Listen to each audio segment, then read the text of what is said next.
government Yoruba government or Nigeria government?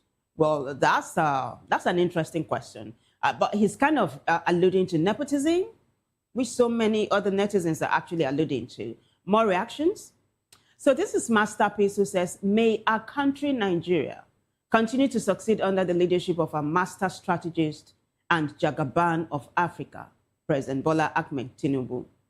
The enemies of Nigeria may try their best by always orchestrating insecurity and all sources of insurgencies just to use it against the current government, but truth remains that all their plans and evil agendas against our country and our president shall never prosper. Rise on, Asiwaju. We are solidly behind you, and the entire Southeast is solidly behind you, sir. So apparently, Masterpiece, a.k.a. Danny Mastep, is from the Southeast, based on his tone. Edidion Timothy says, you appointed a junior officer as the acting IG, ignoring the sacrifices of the senior officers. You will surely reap this seed of nepotism that you have been sowing in this country. This is very strong, but it's coming from Edidion Timothy. And the next hashtag, #FrankUmba, is going to be, basically reflecting this line of communication. Let's take a look at the next post. This is Esiaba, who says, so of all the DIGs qualified for that position, you didn't find DIG Frank Umba worthy of that position. You still went ahead to appoint another Southwest man for the position. I lafuna in Swahili. The next one. So this is Louisiana GSV, who says, way to go, Mr. President. There are more reactions. And this is Ira, who says the Police Act 2020, Section 7, I beg your pardon, requires the IGP to be a senior police officer not below the rank of Assistant Inspector General of Police, AIG, with a first degree or equivalent plus professional and management experience. This means an appointment can come from AIG or DIG, since DIG is the rank immediately above AIG and below IGP. Since our return to democracy in 1999, Nigeria has had about 13 IGPs. From the 13, only 4 have been made IGP from the rank of a DIG. The remaining 9 attained the IGP position from the rank of an AIG.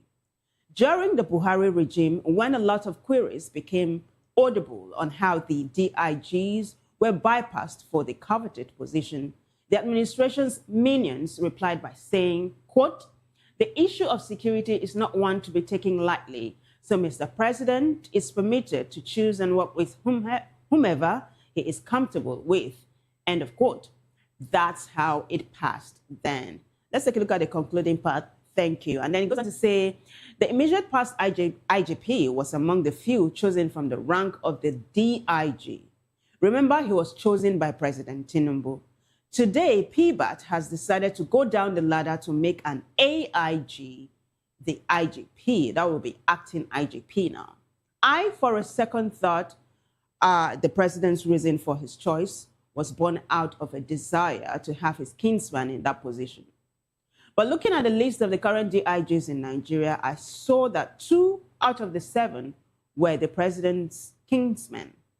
If we were to go with the saying of the Buhari era, then we can only wish Mr. President a good working relationship with the IGP, Tunji Disu. All Nigerians need is audible results and an improvement in our security conditions. More reactions? And now Omoyele Sowore decided to reply President Tinubu directly. He says, you have no choice. You should never have appointed Kayode Egbetokun as Inspector General of Police in the first place. Sooner than you think, Nigerians will also accept your resignation, and history will record your tenure as one defined by avoidable errors and poor judgment at the highest level. Now, if you go to the thread now, some are saying, gosh, the gods, see how he's talking to his president. But this is God's love, Ofaka, who says, federal government, every time Sowore posts, and he put up a picture of Davido, popular singer in Nigeria here with his hands on his head. There's more. One more before we go to the next hashtag. The Pious says, what's with Tinubu's administration and resignation? every time an official, or a senior official, you meant to say, anytime a senior official is caught and should be served justice, you just hear that they have resigned. And then he goes on to say, same thing happened with the former Minister of Defense. Same thing happened with Farouk. Farouk is the one who dragged, who had the tug of war with Dangote. And now he's talking about Kayode Egbetokun. So that's how hashtag Egbetokun is panning out. Like I told you earlier on, the next hashtag is related to this one and is all about DIG Frank Umba. So we move swiftly now to the next hashtag, which is hashtag Frank Umba.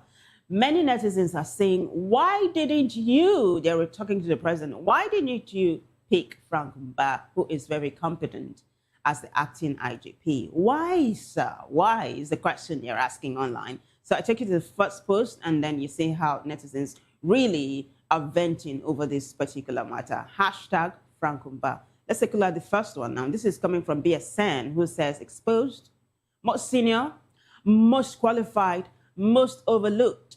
How DIG Frank Umba, the top-ranking officer in the Nigerian police force, was denied the IGP role, while junior officers from the same region took the top job.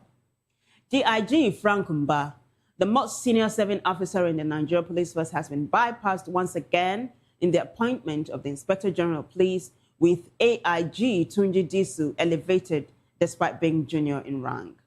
Umba's exclusion marks the second consecutive instance under the current administration where he has been overlooked despite holding the highest ranking position among eligible deputy inspectors general and having sufficient years left in service. BSN goes on to say that in 2023, Umba was also passed over in favor of former IGP Kayode Egbetokun, who had fewer years remaining and was from the same Southwest regional bloc as Disu. The repeated bypass has left the Southeast region without representation at the top of the Nigeria Police Force, despite producing the most senior eligible officer. BSN goes on to say, force records confirm that Umba was at the top of the hierarchy at the time of both transitions.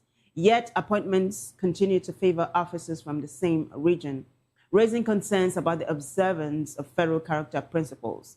Security sources and lawmakers note that the extension of Egbetokun's tenure in 2023 shifted the succession window, effectively blocking Umba from assuming the position. Concluding part of that post by BSN says the 2026 appointment followed a similar pattern, consolidating leadership within the same regional bloc, while the Southeast remains excluded. Retired senior officers describe this as a departure from long-standing tradition, where IGP appointments typically followed seniority among serving DIGs. The absence of an official explanation has further strengthened the perception that the decision was politically and ethnically determined rather than institutionally guided. More reactions now. Henry O says, my thoughts exactly. Frank Umba is a DIG and 54 years. Is he going to be retired for Tunji Disu? Looks like it if the tradition is followed. Nazewa says, ha, ha, ha. I was even expecting Frank Umba will be named to succeed him temporarily or otherwise. That means if Tunji Disu comes in, all the DIGs and AIGs will go away. Anyways, Mr. Tunji Disu ticks the box, but optics is very bad, but not surprised though. More reactions, lots of buts in one statement there. But hey, he's making his voice heard. Uncle Deji TM says, this means our very own DIG, Frank Umba, and other DIGs are no longer in the police force, as they are senior to AIG Tunji Disu, the new acting IGP. Truly the end of an era. More reactions. This is Ike Lopez, who says, Frank Umba should just retire. The Nigerian system doesn't reward professionalism, credibility, and panache. Rather, they reward nepotism and tutism. Tutism? What's that? Well, Jamal of Port Harcourt says, see how Nigerians are praising Disu as acting IGP, not concerned with the riot in Nigeria's police force, ignoring the orderly process of ranking and promotion. Where were Frank Umba and the other seniors before Tunji Disu? What will become of them? Well, you know the answer, like we've been hearing experts say, they will be meritoriously retired, of course. We move on now to the next hashtag, which is something that is also breaking and on the front burner. It's got the grapevine buzzing like there's no tomorrow. It's hashtag Peter Mba. Are you kidding me? Peter Obi. So I was mixing up Frank Mba with Peter Obi. So it's hashtag Peter Obi. So Peter Obi was attacked, and as it is reported, he narrowly escaped an assassination attempt in Edo State. Remember how July last year, the governor of Edo State, Monday Polo, had warned him, told him point blank, that went viral. Do not come to Edo State without telling me, or else if anything happens to you, or you're for you, or you're being on your own. Well, was there any communication between Peter Obi and the governor before he came into the state? $1 billion question. But that's the hashtag that is actually trending right now. So we'll take a look at the first post now, shall we? Hashtag Peter Obi. So Peter Obi escapes gunman attack after Edo political event. Peter Obi and African Democratic Congress leaders, including John Odige Oyegun, narrowly escaped an armed assault in Benin City on Tuesday. That's today, after Olumide Akpata's formal switch to the party. Gunmen trailed their convoy to Odige Oyegun's residence, firing shots that damaged vehicles but injured no one, with DSS operatives reportedly resisting the attackers.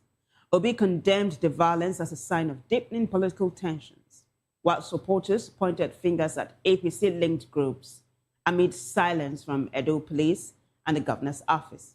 The incident followed Obi's 15 million naira donation to a nursing college and highlighted rising rivalries ahead of the 2027 elections.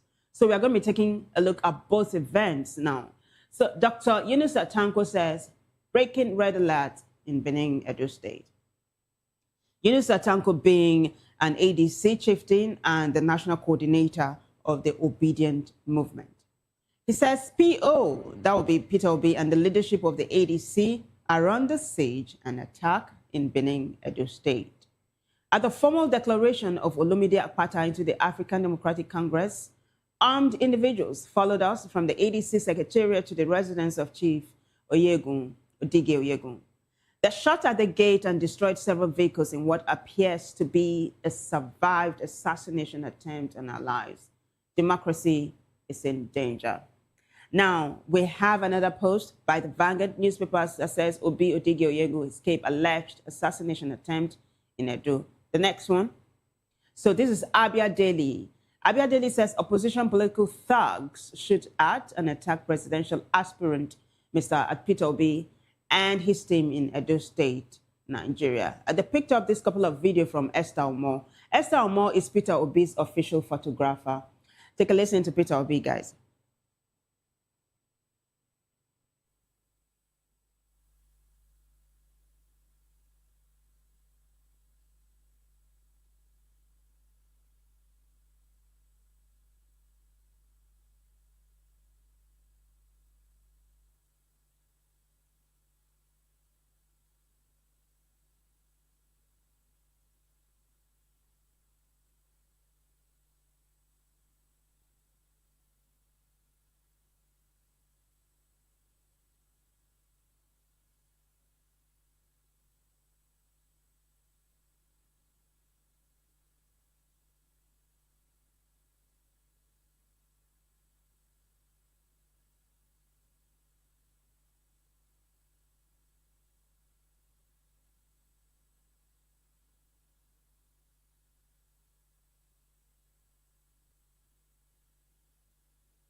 Well, sorry for that mix-up and the poor audio quality of that. But you see, you saw the visuals, the broken cars and all of that. Peter Obi actually addressed the media after that event and all of that. So that's how that one panned out.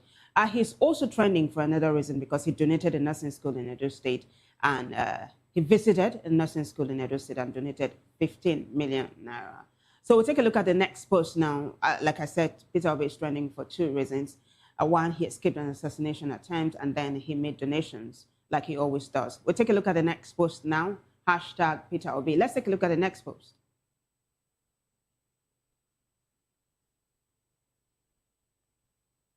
Well, Okpelo wants Peter Obi against visiting Edo without security clearance. That was taken from last year. Credit goes to the Punch for that. Last year, July. So, Chuk says Peter Obi visited St. Philomena Catholic College in Benin, Edo State today, where he donated 15 million naira. The next post. So, Esther Omo, who happens to be Peter Obi's official photographer, put up this post. Peter Obi visits St. Philomena and makes a donation of 15 million naira to the school. Take a look, guys.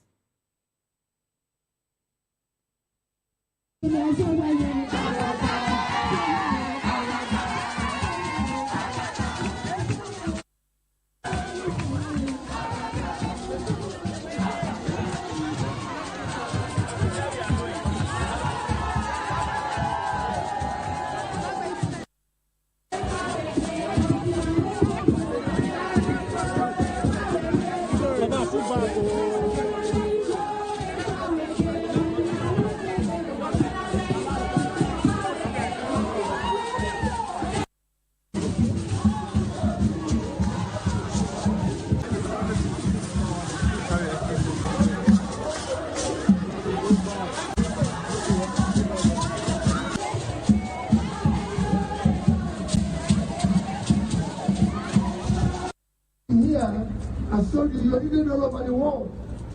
Nurses are needed all over.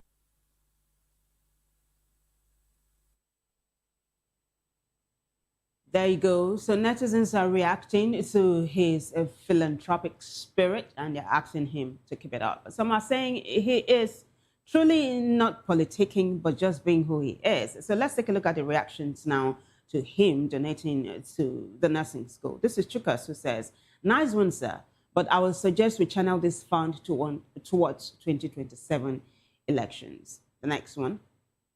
Tate Michael says, since 2023 till date, no week has passed without him visiting a school, hospital, or disaster area without donating money. Consistent for this long is not politics. That is who he is. The next one, Flourish Acasio says, his donations to schools always reflect his commitment and support towards education. God bless him. So we move on to the next hashtag now, which is a continuation from what we did yesterday. Remember how we brought you hashtag AMAC? AMAC being, one of the tightly contested locations. Well, how do I say it now? So AMAC was the location for a tightly contested election. Yeah, it sounds better that way. Talking about the FCT municipal elections. So yesterday we saw how a woman, an electorate, said should rather take money from vote buyers and go and buy Maltina to cool her temper rather than stand under the sun and vote for people who will not even remember her when they're elected. So people reacted to that. And we promised to bring you the reactions because we ran out of time yesterday. So we bring you the reactions to that particular post now, hashtag AMAC. Let's take you to X now so you see how netizens responded to these comments made by an electorate amidst Nigerians calling for credible election. So woman prefers selling vote for Maltina in Abuja election. The video from February 2022-2026 FCT Area Council elections in Abuja's AMAC captured her frustration, highlighting voter apathy amid a turnout below 8% from 837,338 registered voters.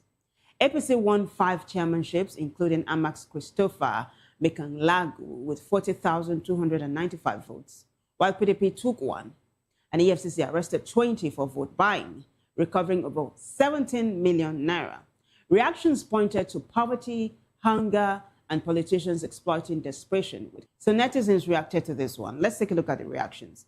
Yaba Left Online says, I would rather sell my vote and use the money to buy cold soft drink than stand under the sun. After everything, they won't give me anything, and I'll return home empty-handed. Nigerian lady says.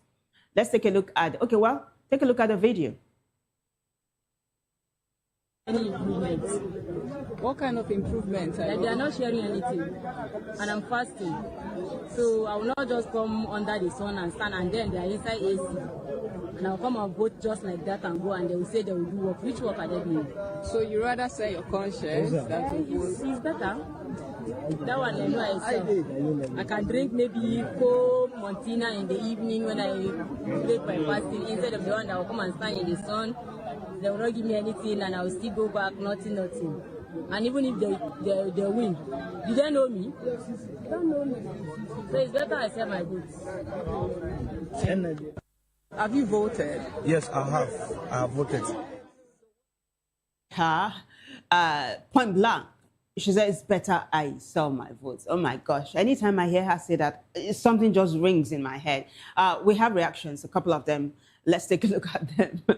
You know how people are saying that there's need for voter education. I think really there's need for voter education.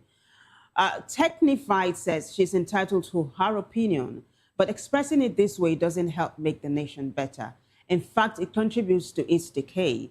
People shouldn't give up on our dear nation. It will get better. Engagement, no matter how small, is part of building a stronger democracy. Sometimes standing under the sun today plants the seeds for a brighter tomorrow. The next one.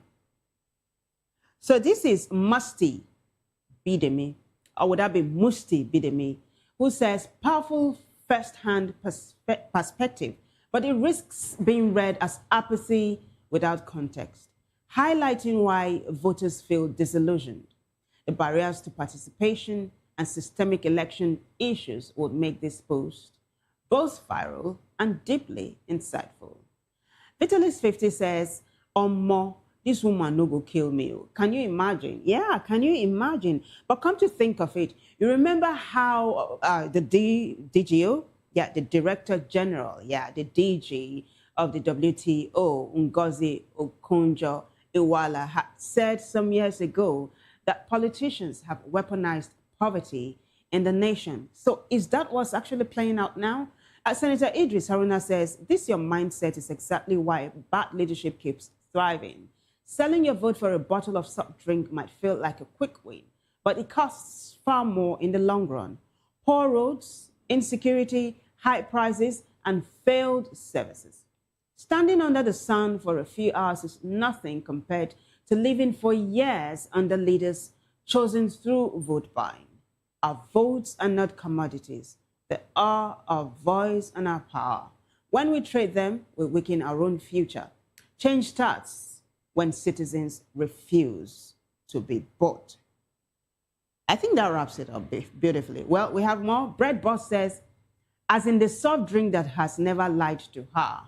Can the government say the same thing? So this is all humor. This is just this is just something to laugh over for Bread Boss. But that's what you get when you go to X, right? It's varied responses. Mr. Ola says, hopefully these brave words can be backed up with actions. We must do more than talking to defeat, what he said. This is A. Adebanji, who says this one should keep quiet. I think this is something else. This is something totally different from what we are discussing today. We'll wrap it up now. Let's quickly move on to the next hashtag, which is hashtag El Rufai. So you do know how the former FCT minister, former Kaduna State governor, is cooling his feet in the custody of the ICPC, one of the anti-graft agencies in Nigeria. But a former Vice President, Atiku Abubakar, has blown the whistle and is saying that El Rufai has suffered a nosebleed in the ICPC's custody and is demanding that he be released, or else if anything happens to him, the government of President Tinubu will be held responsible. Let's take a look at the first post now, and then we'll see how netizens are reacting to this particular hashtag, hashtag El Rufai. So Nasir El Rufai suffers nosebleed in ICPC custody amid corruption investigation.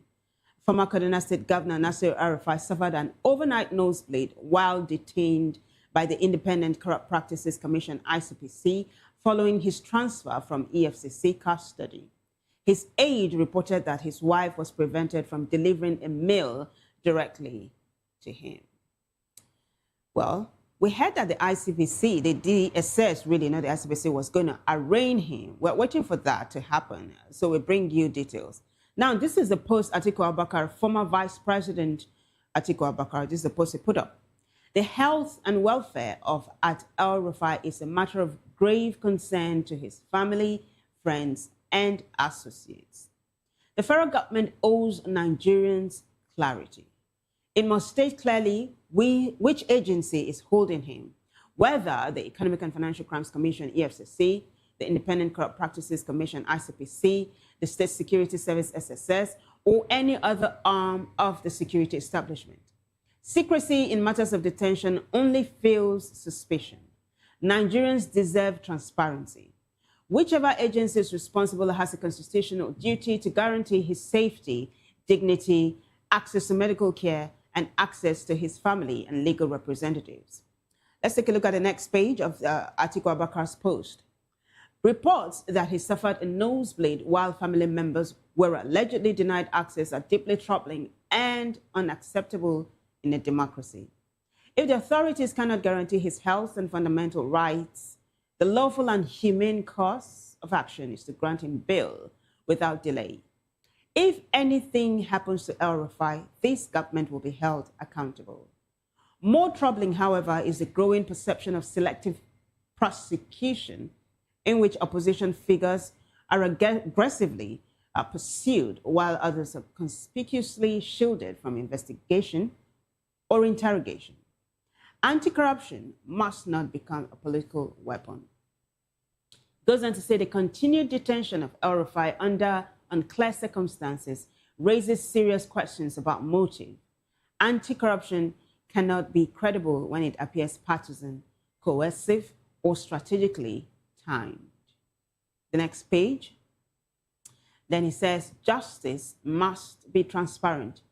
Accountability must be even-handed, and the rule of law must apply to all, without fear, without favor, and without political bias. AA will be Atiku Abubakar. Let's take a look at responses now. Atiku Sokoto says, justice isn't justice when it's selective. The rule of law has to protect everyone, friend or foe, or it protects no one at all. Respect to HEAA, His Excellency Atiku Abubakar, for always standing up when it matters. The next one. So this is Mo Crown Modupe Adeboye Ayoro, who says, okay, sir, you may visit him privately to know the actual state of his health, rather than relying on reports. You may also check what happens when a citizen taps the intelligence of the CIA or FBI in America. Aproko Uni says selective enforcement of anti-corruption laws risks undermining public trust. Every official, regardless of political affiliation, must be subject to the same legal standards. More reactions? Well, let's talk about, okay, I was going to say let's talk about Modupe's concerns, but Blackman says El-Rufai, who helps Tinubu win. Are you saying El-Rufai, who helped President Tinubu win, is now being persecuted? But he goes on to say that if he was in Tinubu's book, he would have been pardoned. So I was going to draw your attention back to what one of the netizens, Modupe, said, asking the former vice president to go check out what happens in America to people who tap, you know, the CIA's conversation or their mobile devices. So she's alluding to the fact that El-Rufai is under investigation for allegedly knowing that someone else was tapping the NSA's mobile device or communication device and didn't report the matter to the police. So in a televised interview, he mentioned this, El-Rufai himself said this, that he knows someone who was able to tap or bug Nuhu Ribadu's telecommunication device. So that's how that matter is at the moment. Now, as it unfolds, we will keep you posted. We move on swiftly to the next hashtag, which is hashtag NAPTIP, which is also trending as Simi. You know how Simi, oh gosh. I mean, not too long ago, we were like, Simi and her lover boy husband at Adekunle Gold are probably one of the very few couples in Nigeria who don't come under fire on X. But But it looks like the cookie is crumbling right now. I mean, Simi and her husband have been under fire for days now, and it looks like the matter is not abating. It started by Simi making very toxic, or no, let me not say toxic, very serious and weighty comments over rape allegations in Nigeria and how she said rapists must be treated. She was referring to an allegation made by a TikToker who said she had been molested, but who came out later to say she was just lying and all. So netizens began to pull up tweets from yesteryears that Simi had put up. Simi herself said she was just 23 when she put up this post that people are pulling up right now. And they said she made comments that seemed like she was sexually harassing younger people. I don't know if people are accusing her of pedophilia now or something. But it looks like that's what it is. Well, Premium Times got reporting on this. We'll take a look at the very first post. And then NAPTIP also has a post. We'll take a look at that one. So it is hashtag NAPTIP. Let's take a look at the first post now, shall we? So this is Simi, NAPTIP to investigate child sexual abuse in singer's mom's daycare. Credit goes to Premium Times for this one. It goes on, Premium Times goes on to say netizens have accused the Duduke crooner of pedophilia after old posts from her ex account resurfaced, allegedly suggesting she had sexualized toddlers in her mother's daycare. The National Agency for the Prohibition of Trafficking in Persons, NAPTIP, has responded to calls from netizens to investigate singer, songwriter, and actress Simi over allegations of child sexual abuse at her mother's daycare center. The next post. So Premium Times continues by saying that they gathered that social media users accused a singer of pedophilia after old posts from her ex account resurfaced, allegedly suggesting she has sexualized toddlers in her mother's daycare. That's sort of like repetition, but hey, for emphasis. So this is the post that Nigeria's anti-trafficking agency has put up. NAPTIP said, public notice, we take all reports of child sexual abuse and misconduct seriously and are committed to investigating every credible claim. If you have factual information, evidence, or were directly affected, please reach out confidentially via DM or email info@naptip.gov.ng. And then the screenshot, public notice. Following recent public discussions and concerns raised regarding alleged incidents of child sexual abuse and misconduct in daycare settings in Nigeria, we are committed to thoroughly investigating credible reports. We kindly request anyone with factual information, evidence, direct knowledge, or who was personally affected by the matters referenced in the viral posts or related experiences to kindly reach out to us confidentially via DM or email us at info@naptip.gov.ng. So netizens are drawing parallels between Simi and Speed Darlington. So take a look. This is Agba John Doe, who says NAPTIP did not mention her name. NAPTIP is asking for evidence before investigation or arrest. NAPTIP did not write any official letter to her and publish it. NAPTIP is a woman. And, well, NAPTIP is not a woman. NAPTIP is an agency, an anti-trafficking agency, anti-persons trafficking agency in Nigeria. But then Alex.Rava says it's a woman. So no mention of the name of the daycare, no mention of her, Simi. Meanwhile, if it's a man, and then they put up the screenshot of Speed Darlington. This is NAPTIP, once upon a time declaring Speed Darlington wanted, and with his name and picture clearly, pasted there, Darlington Okoye, and all, they declared him wanted. And then now the NAPTIP went on to say that, dear Mr. Okoye, we write to formally invite you to appear before the National Agency for the Prohibition of Trafficking in Persons in respect of certain video materials recently circulated online, including but not limited to a particular Instagram video wherein you allegedly made statements admitting to having engaged in sexual acts with an underage girl. Additional archived videos now in circulation similarly contain admissions and degrading commentary concerning minors.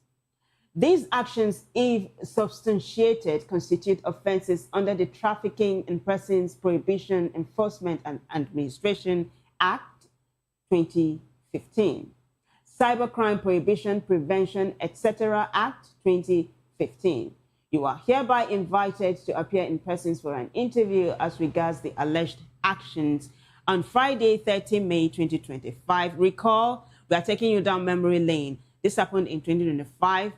9 a.m. at the NAPTIP headquarters. And then they gave the address. And then they said, kindly bring along any legal representation or documents you may consider relevant.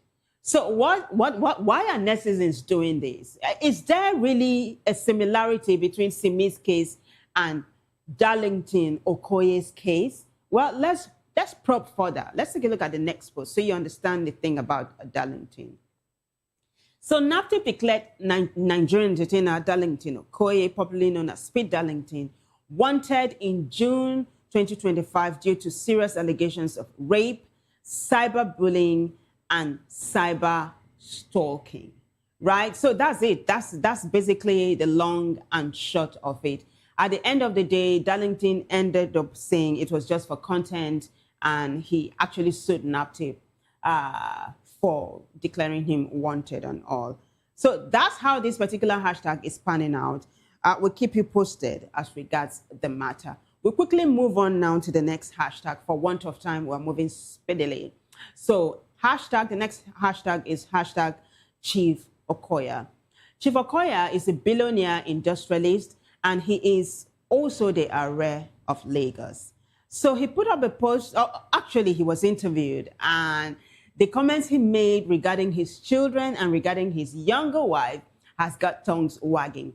Paul Senji has that. There's a video, and of course there are reactions. Let's quickly take a look at the post that Paul Senji put up. It is hashtag Chief Okoya. Paul's Nigeria says, they hold the future. I don't want them to feel like they're senior ones. Chief Razak Okoya speaks about his children and the future of his business. Take a listen, guys. Credit goes to Paul's Nigeria for that. Doing it. It's a purgatory which hold the future. They hold the future. 79 years old. I have to pass it on to them. And I don't want them to feel like they're senior one. So, number one is the experience. Number two, they have to learn how to be focused, honest, determination, and they have to be punctual on what they are doing. Of course, our elder one is being trained in Europe, but yet it has to be local ideas. It has to follow. We take out of the factory to see what we are doing. Not, we are trained there, but that's a different level playing ground. They already have everything for them. Here we are going to build everything for ourselves. I have to know your people. So we bring her home regularly to see what we are doing and how to be done. So if you listen to the whole of the interview, he said he was going to transfer ownership of, most of his businesses to his younger wife, right? Because he doesn't want his younger children to suffer like the elder ones. So that's really got tongue talking. Let's take a look at what netizens are saying. It's got tongues wagging, actually, not talking, and mouths talking, tongues wagging. Lucy Sebo says, it's not about who is the senior or family. It's just about who has the knowledge about the business. Toba Truth says, the seniors are Chief Razak Okoya's older children from his previous wives. He has 20 plus kids total across 9 women, with the eldest around 60. He's grooming the younger ones as he shares with his current wife, Shadi Okoya, to inherit and run Eleganza. You know Eleganza, very popular. Hoping they succeed in the family business where the older siblings pursued independent paths or faced challenges in succession. And then Glad says the senior ones are not going to like this. Well, that's that. Lots of reactions, but I just wanted to bring you a sneak peek of what is playing out at the moment online regarding the owner of Eleganza, talking about billionaire industrialist Chief Razak Okoya. We'll quickly move on to another hashtag, the last one for today, which is hashtag Kata Efe. Kata Efe is a follow-up to one of the hashtags we did last weekend. Was it last weekend? Yeah, where we talked about e-money giving out cars in commemoration of his birthday. It's something he does every year. And this year, one of the people that benefited from him, he said he was going to give out 30 cars. One of the people that benefited was Kata Efe. Shortly after that, Kata Efe, dented his car. E-money wasn't happy. Kata Efe decided to go beg and apologize with his friend Pella. In the process, Pella was given a brand new car as well, and Kata Efe was giving monies to fix his car. But shortly after that, someone decided to give him an SUV, and people are saying, what kind of streak is this? Kata Efe, by the way, is a content creator and is very popular. So I'll take you straight to X now. You see the very first post and then the video, a couple of them. I don't understand why we have this screenshot on the... I don't know why we have that on the screen, but we have videos at Kata Efe. Let's quickly take a look at the first video.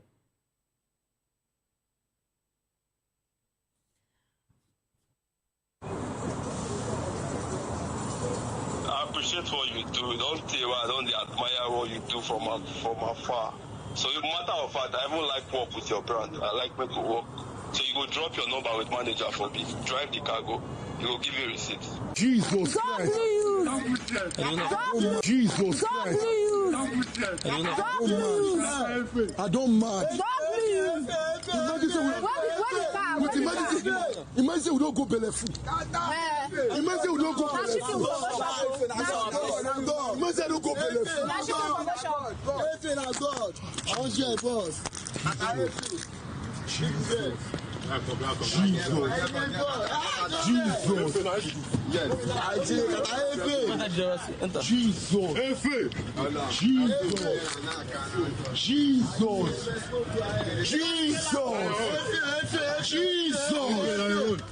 Wait, comment tu l'as avec Jesus. Jesus Christ. Mad. Guys, that's an SUV and that's Mercedes. You know how they say Mercedes and the rest? And you know how much it costs? It's a whopping 250 million naira. It's what he just got in addition to what E-Money gave him last time. I think it was a brand new Corolla Toyota that E-Money gave him. So, hey, whatever is happening, whatever you're doing, Kata, keep on doing it, and congratulations to you. On that note, we'll wrap it up. This edition, thanks to everyone who contributed to making the show a success. But the bigger thanks goes to you for watching. If you liked it, keep a date again with us for another edition of Hashtags right here, same time, same station. Until then, I'm Vivian Uguche, and bye for now.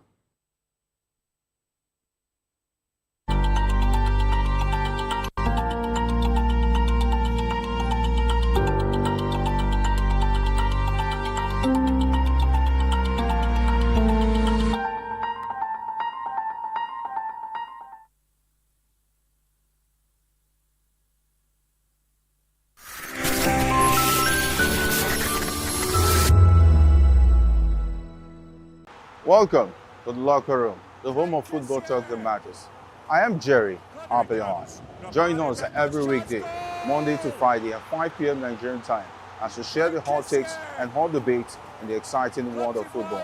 And joining me are the usual suspects, Ikechukwu and Mayowa, as we break down all the hot takes and everything that's happening in the football. Don't just watch football, live it with us. Catch us on the locker room and Voice of the People television at 5 p.m. Nigerian time. And like I always say, if not going to talk, please discuss. And it's Hakim Ziyech who puts the Atlas.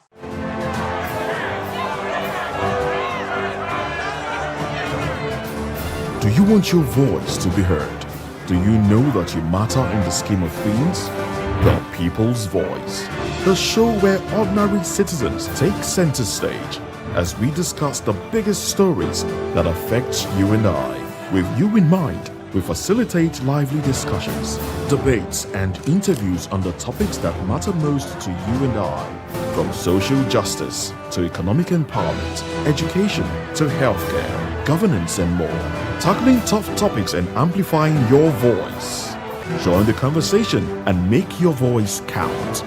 The people's voice. Make your voice count. To know the happenings in the maritime sector, join us on the program Maritime Frontiers on VOP TV as we discuss key areas in the maritime sector, from aquaculture, maritime transportation, maritime labor regulation, oil and gas exploration, ferry and passenger insurance, marine pollution and prevention, port operations, and lots more. Maritime Frontiers, exploring Nigeria's blue economy.